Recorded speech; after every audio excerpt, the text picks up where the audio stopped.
Dans le cadre du renforcement de la coopération régionale sur la filière banane-plantain, le Centre national de spécialisation banane-plantain, CNS Plantain, du PPAOAP Côte d'Ivoire a organisé un monitoring tour à l'attention des pays membres du programme du 2 au 6 décembre 2013 en Côte d'Ivoire.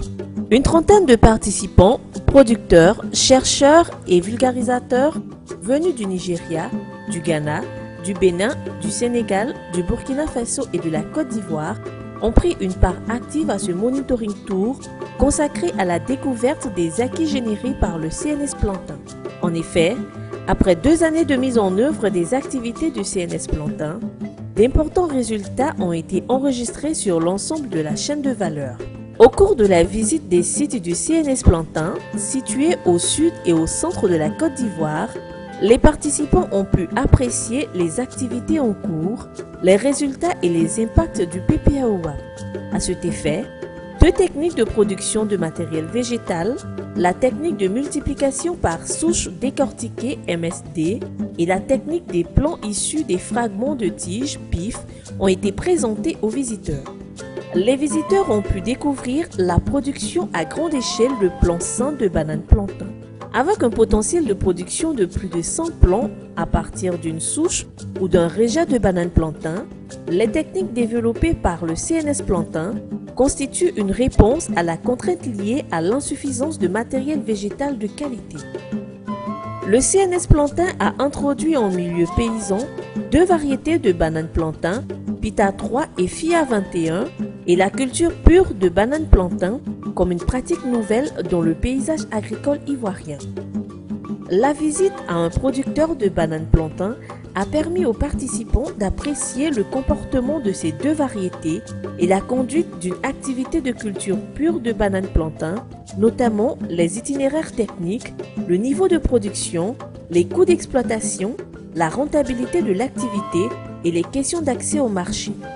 La production de la banane plantain est marquée par une période d'abondance qui s'étend d'octobre à mars et une période de pénurie d'avril à septembre.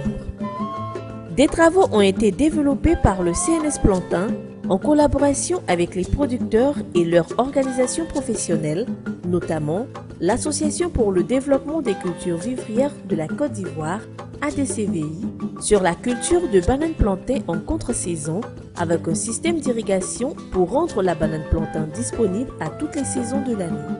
Cette technologie a le plus suscité l'intérêt des pays participants qui ont compris que la banane plantain peut être cultivée en zone de savane avec le système d'irrigation.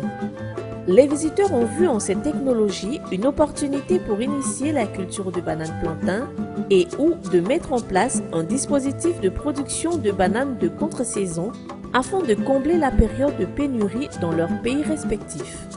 L'association des cultures vivrières telles que le chou, le soja, à la culture pure de banane plantain a été appréciée par les participants qui ont vu en cette technologie un moyen performant pour emmener des producteurs à s'intéresser à la culture pure de banane plantain. Les solutions du CNS Plantain pour la conservation et la transformation de la banane plantain ont été présentées au pays du PPAOAP. Il s'agit des abris améliorés qui permettent la conservation de la banane plantain à l'état vert sur une période de 33 jours et la technologie de transformation de farine de banane plantain. Aussi, en parlant de la valorisation de la banane plantain, une variété de mets confectionnés à partir de la farine de banane plantain a été dégustée par les participants qui n'ont pas manqué d'exprimer leur satisfaction. Au terme du monitoring tour, le CNS Plantain a été félicité par les participants. L'unité de coordination technique et fiduciaire du PPAOAP a donné rendez-vous au pays du PPAOAP pour la prochaine édition du monitoring tour du CNS Plantain en 2014.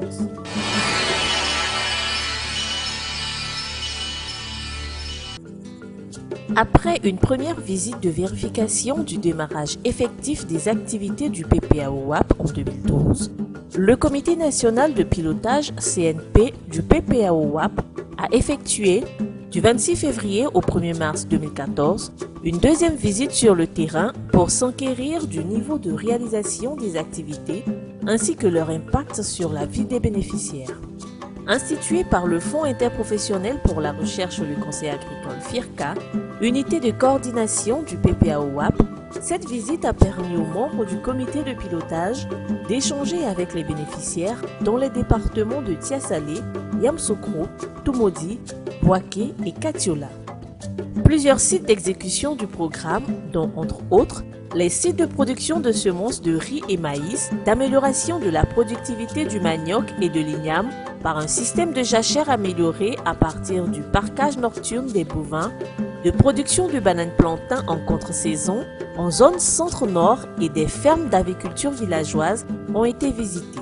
Il y a le projet WAP qui est venu nous proposer un moyen pour nous développer, ce qui est le plus souvent rentable pour nous. Aujourd'hui, on a vu que c'est l'élevage de poulets. Bon, alors ils nous ont donné l'initiative, comment il faut faire, comment il faut réussir là-dedans, comment il faut s'occuper des poussins pour avoir de quoi survivre à nos besoins un jour ou l'autre. Conduite par le président du comité de pilotage, M. Siaka Minaya, la délégation au nombre de 20 a été accompagnée par l'unité de coordination du PPAOAP et les partenaires techniques que sont le Centre national de recherche agronomique, CNRA, l'Agence nationale d'appui au développement rural, ANADER, et l'Office national de développement risicole, ONDR. À chaque étape du parcours, le comité national de pilotage CNP a pu noter avec satisfaction la prise en compte des recommandations de la première visite dans les activités. Comme l'a préconisé le comité, les activités du CNS Plantain ont fait l'objet d'extensions dans les zones agroécologiques de la Côte d'Ivoire. Ainsi, grâce au système d'irrigation, la banane plantain peut être cultivée désormais en zone de savane, comme l'ont démontré les essais conduits par le CNRA en collaboration avec les producteurs de l'Association de développement des cultures vivrières intensives ADCVI de Tumboka dans le département de Katiola.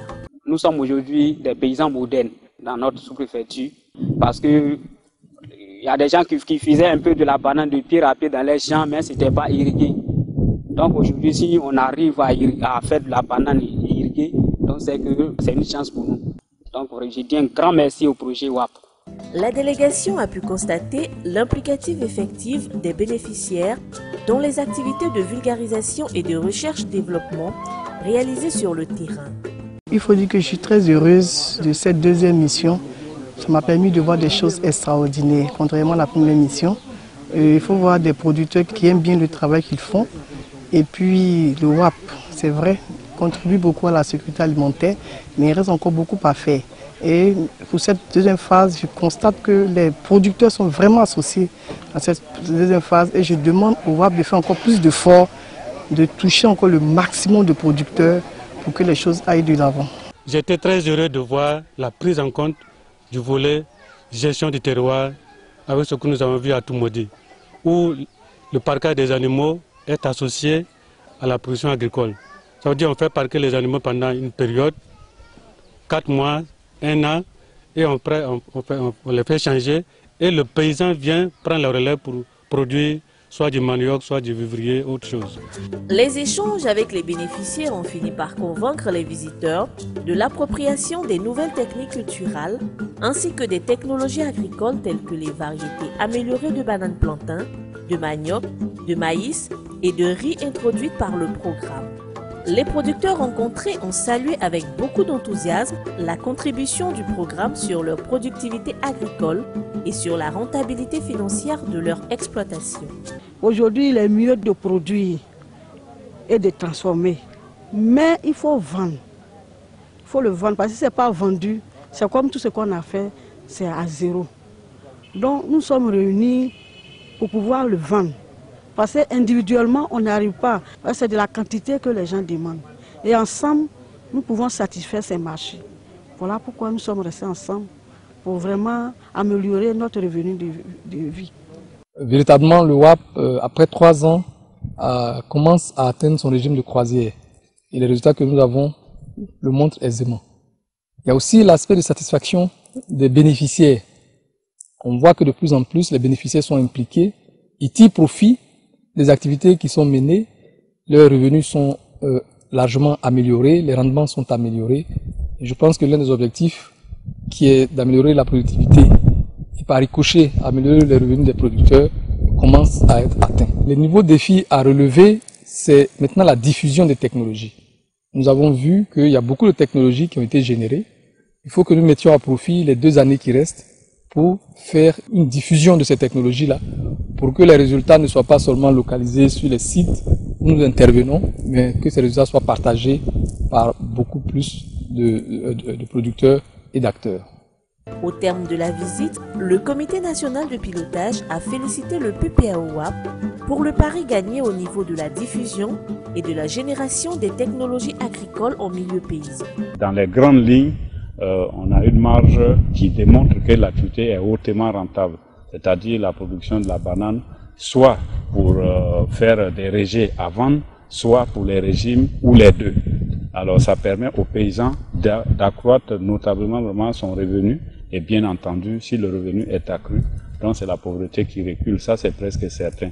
Et tel que nous avons vu pour un premier essai, quand l'essai va être reconduit, ça crée quand même un engouement, parce qu'au départ, la pénibilité du travail était telle que, au départ, on peut avoir des réticences. Mais quand les gens ont vu les premiers résultats, il y a un retour à l'intérêt de la chose. Donc, la dynamique du succès étant déjà enclenchée, le reste, il s'agira d'accompagner les producteurs pour mettre en place un dispositif qui leur permet non seulement de produire en quantité et en qualité, de maîtriser toute la chaîne des valeurs pour avoir un écoulement rapide et en même temps aussi de maîtriser les activités de pérennisation de l'activité, c'est-à-dire en réinvestissant de façon à pouvoir faire des extensions et puis eux-mêmes prendre le relais du projet à la fin du programme. Malgré l'impact positif des technologies introduites sur la vie des bénéficiaires, l'adoption des technologies à grande échelle et l'organisation des producteurs à se prendre en charge afin de pérenniser leur activité au terme du programme constituent les nouveaux défis à relever par le PPAOAP.